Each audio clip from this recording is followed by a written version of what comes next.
السلام علیکم ورحمۃ اللہ وبرکاتہ۔ کتاب و حکمت یوٹیوب چینل پر آج آپ کے سامنے یہ قرآن مجید کا یہ 17واں پارہ ہے، سورہ الانبیاء ہے، اور آیت نمبر 81 سے لے کر 85 تک یہ 5 آیات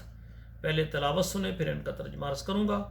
اعوذ باللہ من الشیطان الرجیم، بسم اللہ الرحمن الرحیم۔ وَلِسُلَيْمَانَ الرِّيحَ عَاصِفَةً تَجْرِي بِأَمْرِهِ إِلَى الْأَرْضِ الَّتِي بَارَكْنَا فِيهَا وَكُنَّا بِكُلِّ شَيْءٍ عَالِمِينَ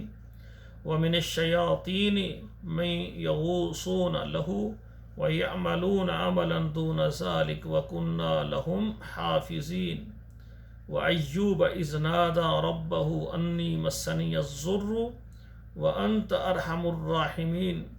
فَاسْتَجَبْنَا لَهُ فَكَشَفْنَا مَا بِهِ مِنْ ضُرٍّ وَآتَيْنَاهُ أَهْلَهُ وَمِثْلَهُمْ مَعَهُمْ رَحْمَةً مِّنْ عِنْدِنَا وَذِكْرَى لِلْعَابِدِينَ وَإِسْمَاعِيلَ وَإِدْرِيسَ وَذَا الْكِفْلِ كُلٌّ مِّنَ الصَّابِرِينَ۔ اب ان کا ترجمہ سماعت فرمائیں۔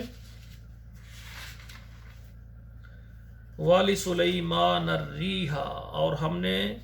تابع کیا سلیمان علیہ السلام کے ہوا کو، عاصفۃً زور سے چلنے والی، تجری بامرہ وہ اس کے حکم سے چلتی تھی، الی الارض التی اس زمین کی طرف، بارکنا فیہا جس کو ہم نے برکت والا بنایا، وکنا بکل شیء عالمین اور ہم سب چیز کی ہمیں خبر ہے، ہر چیز کو ہم جانتے ہیں۔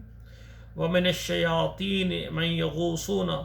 اور تابع کیے ان کے کتنے شیطان، من یغوصون جو غوطہ لگاتے تھے، لہو اس کے واسطے، وَيَعْمَلُونَ عَمَلًا دُونَ ذَلِكَ اور بہت سے کام بناتے تھے اس کے علاوہ، وَكُنَّا لَهُمْ حَافِظِينَ اور ہم نے ان کو تھام رکھا تھا۔ وَأَيُّوبَ إِذْ نَادَى رَبَّهُ اور ایوب علیہ السلام نے جب پکارا اپنے رب کو، انی مسنی الضر بے شک مجھ پر آئی ہے بڑی تکلیف، وَأَنْتَ أَرْحَمُ الرَّاحِمِينَ اور تو سب سے بڑا رحم کرنے والا مہربان ہے۔ فَاسْتَجَبْنَا لَهُ ہم نے اس کی دعا کو قبول فرمایا، فَكَشَفْنَا مَا بِهِ مِنْ ضُرٍّ اور جو اس کو تکلیف تھی ہم نے اس کو دور کر دیا، وَآتَيْنَاهُ أَهْلَهُ اور ہم نے عطا کیا اس کو اس کے گھر والے، مِثْلَهُمْ مَعَهُمْ ان کی مثل اور، رحمۃ من عندنا یہ رحمت ہے ہماری طرف سے، وَذِكْرَى لِلْعَابِدِينَ اور نصیحت ہے بندگی کرنے والوں کے لیے، وَإِسْمَاعِيلَ وَإِدْرِيسَ وَذَا الْكِفْلِ اسماعیل، ادریس اور ذا الکفل، کل من الصابرین یہ سب صبر والے تھے۔ یہ 5 آیات میں نے آپ کے سامنے ترجمے کے ساتھ پڑھی ہیں، آپ خود بھی پڑھیں، اپنے بچوں کو بھی پڑھائیں، اور اپنے موبائل نمبر میں واٹس ایپ نمبروں پر شیئر کریں